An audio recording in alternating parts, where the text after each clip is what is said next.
I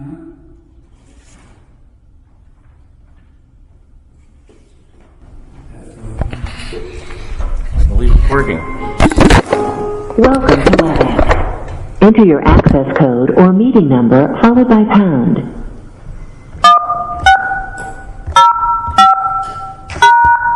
Your entry 16055 is not valid or the meeting has not started yet.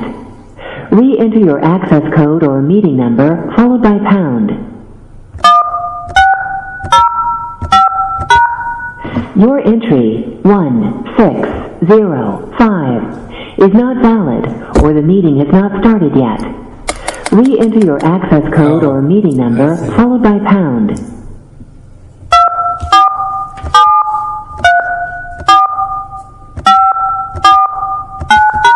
Thanks for using WebEx. Visit our website at www.webex.com.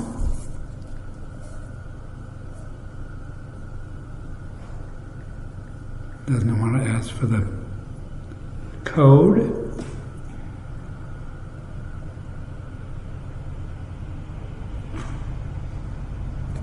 So is it working?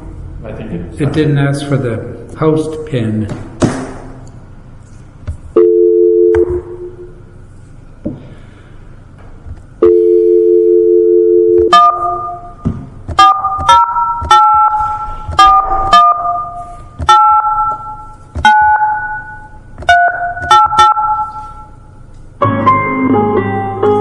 Welcome to WebEx. Enter your access code or meeting number followed by pound.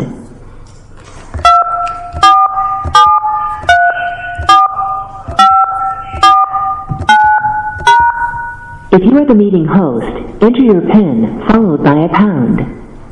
If you are...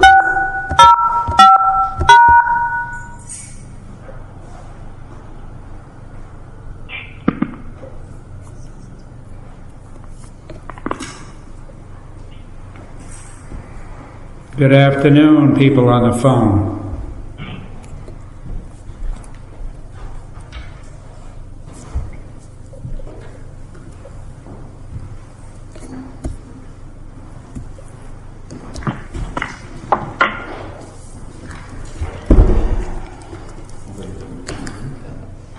Yeah. Good day, somebody on the phone? Hi, Tim. It's Vicki Lanier. Can you hear me? I can, thank you. I think I have both my sons joining the meeting as well from separate phones. We're doing some scout requirements. Oh, excellent. Okay. Well, we will proceed with our special meeting. So what we generally do is to mute the phones, and then we'll pick up in a bit. All participants have been muted. Well, good afternoon, and we will call the Board of Selectmen special meeting to order. The purpose of the special meeting is to discuss the fireworks display proposal and to vote whether or not to proceed. The fireworks proposal is scheduled for Saturday, the 25th of July, 2020. We have in our budget funds for the fireworks display, and we have not been certain whether we could proceed with it, but we have received governance from the governor's office, which indicates that in mid-July, if all goes well, fireworks displays can occur in the state of Connecticut with a 15-foot separation between groups of people and at a 15-foot separation.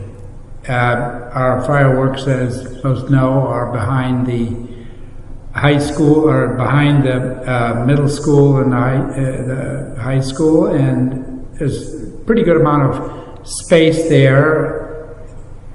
We have had this location for a number of years, and it's worked out quite well. So as we discuss the fireworks. We have David Roberge, our fire marshal, who's joining us, and we have checked in with the school, and it seems, subject to some further work, that the school will be in agreement with proceeding with it. We've also heard from our shooter that they would very much enjoy hosting the show for us, and our audio for the show, I don't know if we've actually reached the audio person we have, so that apparently that person would be available as well. So Dave, why don't we have you share with us some of the details that you have, and we can be a little more up to date on what's going on. Well, the timelines that we normally do the annual fireworks show usually start right about now with the funding approval and the contract negotiation with the fireworks company. After that, once the contract's submitted, we work with the shooter for the location of the setup. We assist them in the application for the fireworks permit issued by the state, and then we assist them with having a presence on scene during the day of the shoot.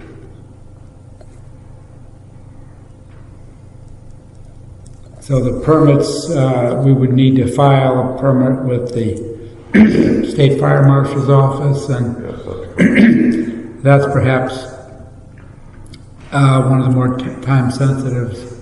Yes. Okay. I have reached out to the State Fire Marshal's office, inquiring their availability to help support this, and the response I received back was they'll assist the town in any way that they can in getting the application processed. The timelines for the application, they'd like to receive it 10 days before the shoot, and that's usually the 15th of July in their hands. So tomorrow being the 1st of July, if you Board of Selectmen decide to authorize and support this, we can start working with the fireworks shooter almost immediately with layout and with your assistance on funding and how big the show is going to be. But we can help expedite this as quickly as possible throughout the month of July. Would the contract with the shooter be independent of the permit process, or is that part of the application? As part of the application. There is some concern or question from the school district. Last year, I believe, they added some solar panels on the high school, and would like to get an evaluation of that from the fireworks company on if it's be in the way or if it's an acceptable item to be up there that won't be damaged by fireworks depending upon wind direction. And they also asked if we can have like a spotter up there in case something happens, which in the years past the firehouse has one up there, but I don't think in the last couple of years. We haven't done that in many years. Yeah. So, again, these are all, they're small but important items to be able to address and to plan for. Okay, and I guess we would like to get a letter from the school indicating they're agreeing. Yes.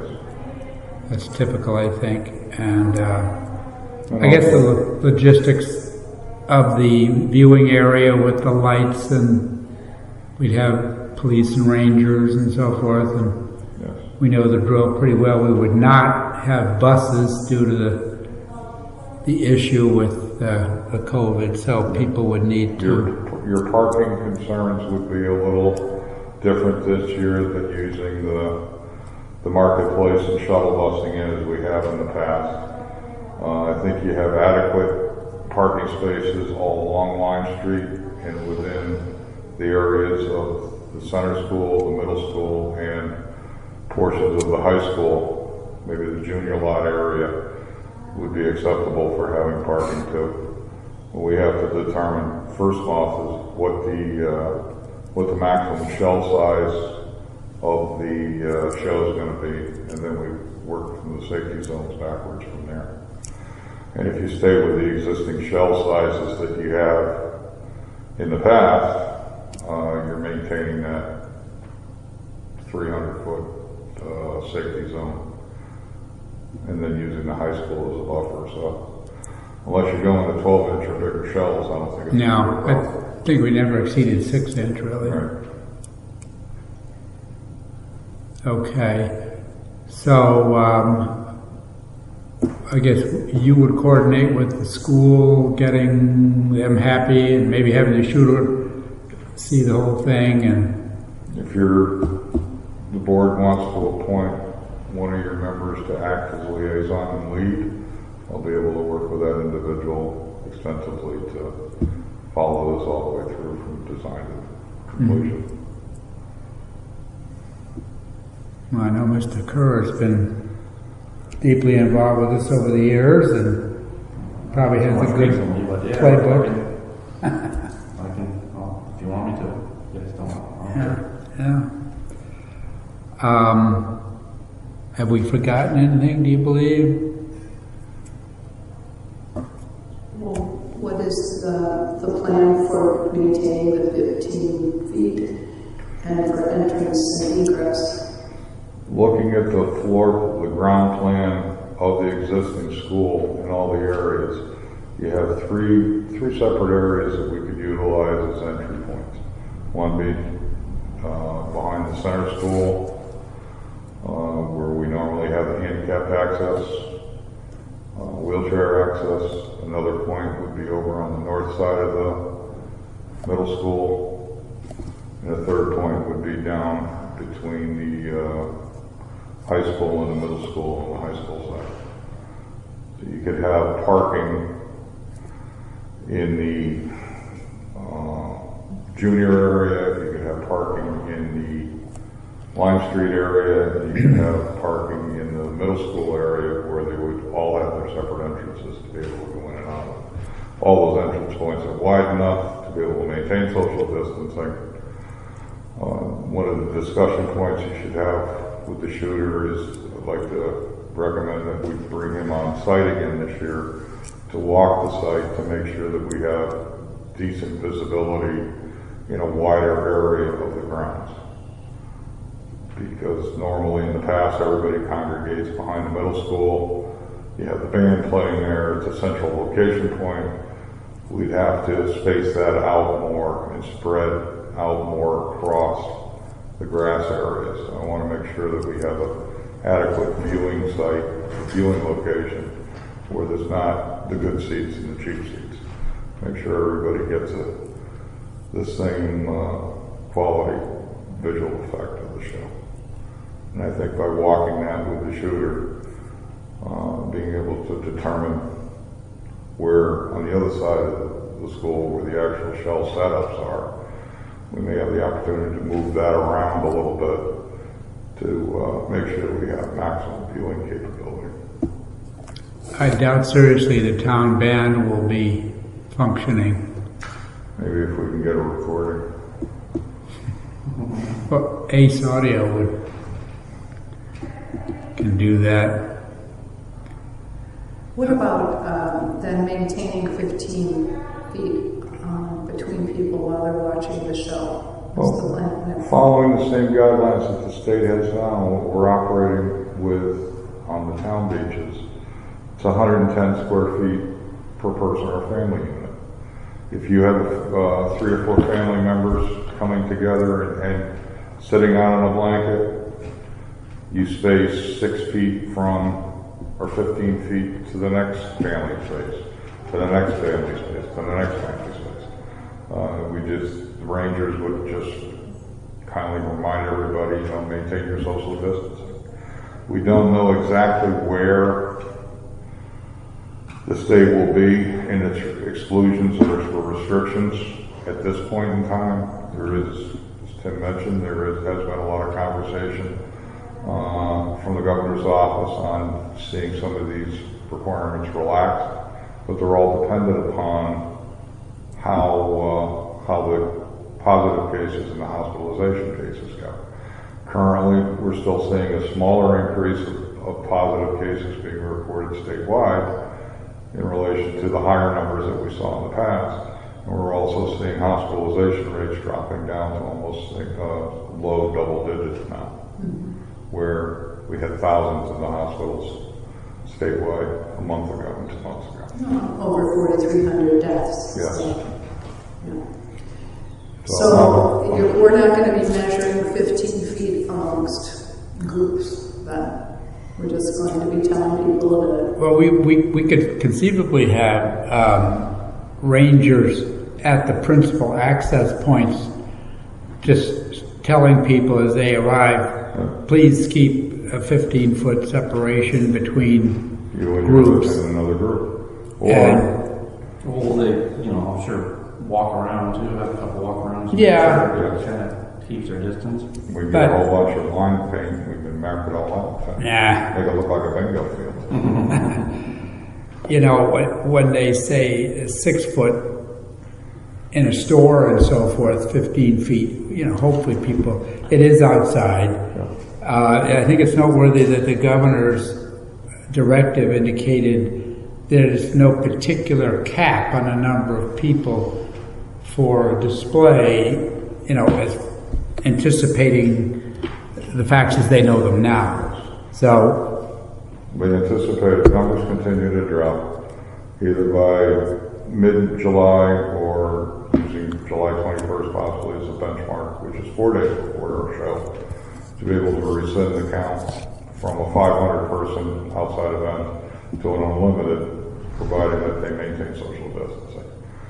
And right now, looking at it, because we're going into the month of July, we have plenty of time to be able to plan for the event happening on the 25th with being able to modify some social distancing within the grounds, the confines of the fields, and be able to adapt or adjust whatever the governor comes out with further down towards our event.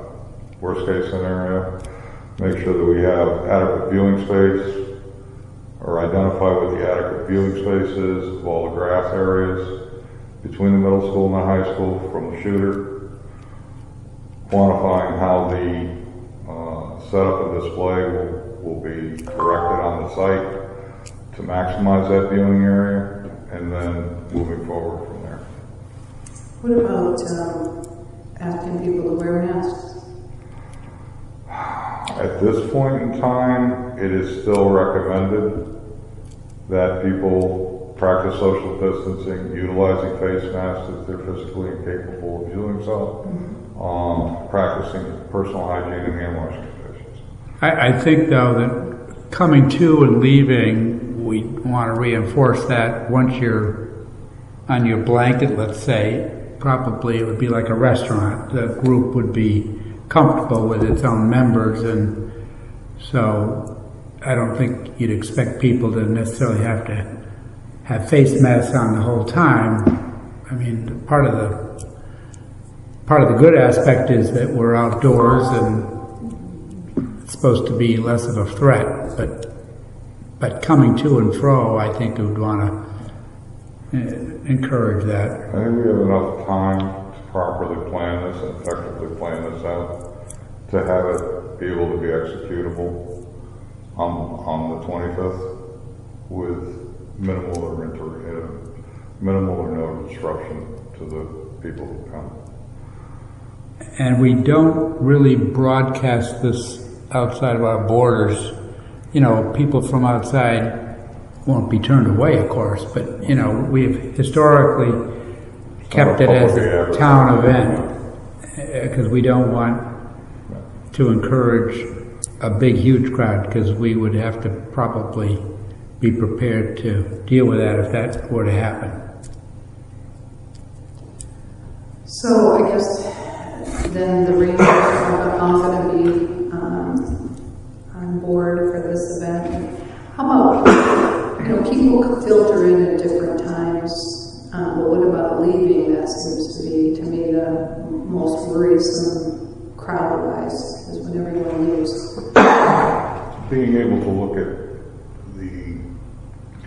and come up with calculations on the size of the viewing area. We can calculate that into the number of people that are allowed in.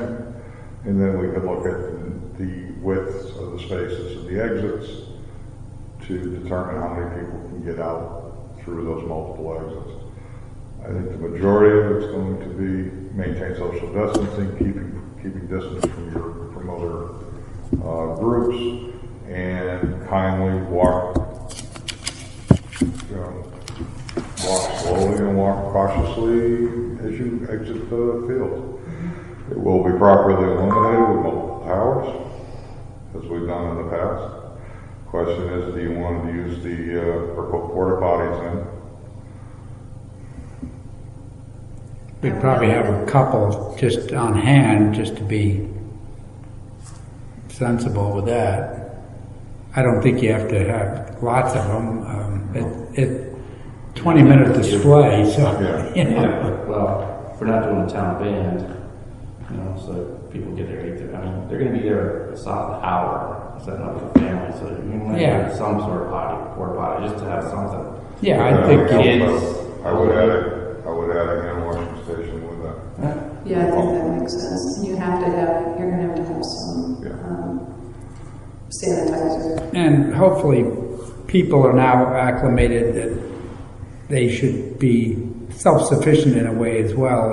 If they bring a sanitizer thing. Yeah, but you know some won't, so we're going to have to do something. Yeah, well. Always easily adaptable. Yeah. We have enough notice. Okay, that sounds good. This is the other thing I was wondering about. Is there any concern about mosquitoes lessening out triply in this setting? The Department of Public Health and Legislate have just begun the equine encephalitis awareness programs. I know Patty upstairs in the Legislate office is out sharing programs and sharing flyers and information and where they can get mosquito dunks for their private parts and properties. What about for the field, for the... Once the display goes, it might have enough. Once it lights off, it pretty much gets rid of the mosquitoes. Prior to that, I've had years out there where the wind direction is the right way, the wind speed was just right to eliminate the mosquitoes from collecting, and other times it was dead, no air at all, and you're eating alive. You live on the other side of the pond.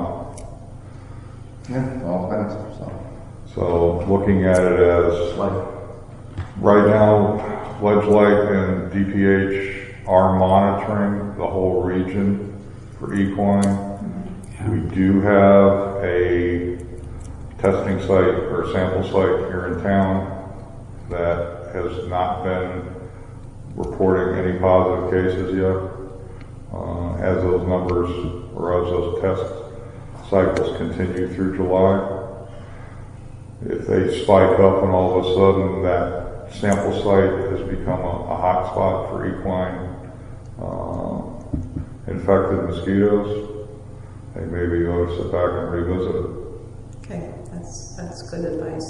But right now, looking at it as the positive result or the positive testing is coming out of those test sites or those sample sites are zero. Good. Other towns are reporting, not online. Nobody near us? Off the top of my head, I couldn't tell you. I just I talked with Kirk at our mosquito spray contractor, and he says there's nothing yet, so doesn't mean it won't come along, but so far so good. Basically, not saying it's 100%, but the mosquitoes that you are experiencing now, on the most part, are not testing positive for equine. How often does our mosquito sprayer spray? I would say once every week or 2 weeks, depending on, there's a route that they have a whole bunch of sites, And I think we can, during that week, maybe kind of direct them, maybe do behind the, we'll see. Behind the fields, the center school, not the high school, where the public is, or if they're in town, just pull through and do that area, and just be nice no matter Well, what. we can see what it's like. I mean, for all these years, because it's around. Well, I don't know what an extra site would be. If they were to do the fields as well as behind the buildings, where the. I wouldn't say behind the building, but to do the fields where the public's going to be. I think you get into problems with the school and their. Okay. They're kind of a natural. Okay. Just a thought. I can inquire with the school as we continue with this. Yeah. Inquire if If the possibility came up where we treat for mosquitoes, could it be allowed uptown on school property? Yeah. But, people bring their own mosquito spray that would probably be for an hour, Exactly. And it is one of the quietest, it's one of the better shows that I've ever been to in the state of Connecticut. It's a quality show. It's very relaxing for families to come. There's no stress on parking and traffic, and it's a very nice, quiet show. And I think the community enjoys it. My office will try to support it as best it can to continue it going. Yeah, because we have a lot of viewers from the perimeter, up Meeting House and all kinds of places, so more people see it than we know. So, that's all I have now. Any other questions or comments? So it's doable. It's doable. Working with you, it's doable.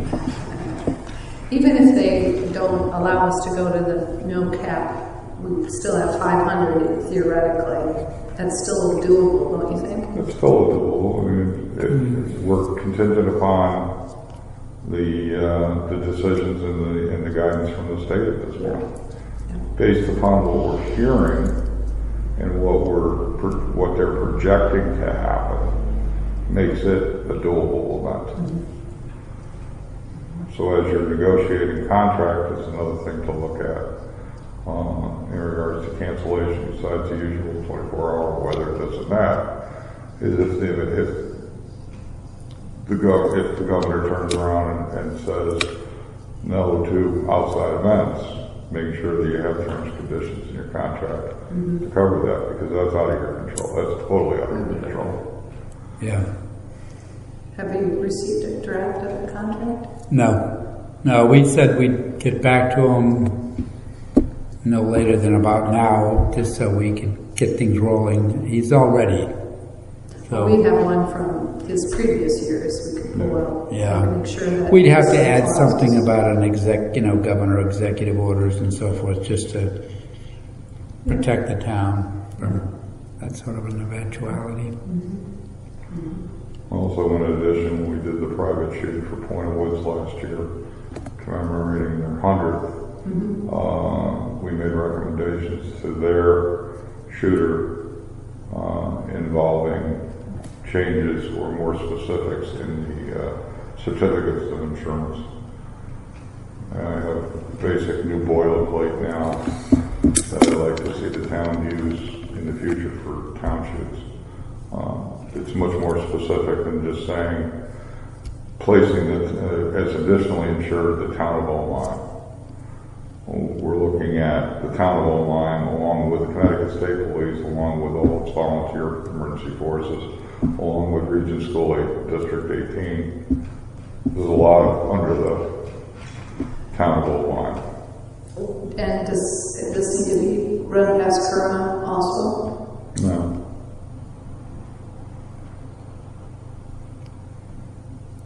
Well, I mean, they pay for, if there is an insurable event, it goes through Kerma. Oh, for your insurance side, I was thinking the CCM purpose. No. Good outreach. I mean, in the past, all the contracts and all the additionals insured just placed had the wording in it in town of Oline. Because we did this large-scale private display for a private entity, my office modified that. and made much more decision or much more description on who's covered besides the town, just using the words the town of Milan. And I'd like to be able to see this going forward on town shoots or private shoots. Makes sense. It's much more specific. Makes sense, but I do think it's worth getting a copy to Kerma, especially during the pandemic. Yeah. Maybe some other language that they're working on. Okay, I guess we have a pretty good rundown. Any more questions before we make a motion? Yeah, I have a question. You want to make a motion? I'll make a motion that we do the fireworks on the 25th. Okay. Second? Moved and seconded. Any other discussion? All right, may we have a vote? All in favor? Aye. Very good. Thank you, David. Thank you, David. Yes. Inasmuch as this is a special meeting and the sole purpose was to discuss and possibly vote on the fireworks, we have no more items to discuss, so we can call for an adjournment.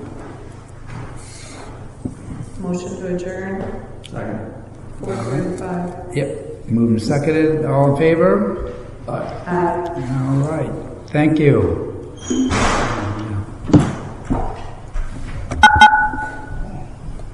I don't know if the linears are still on there. Hand me that little thing there. Is that off for you? Yeah.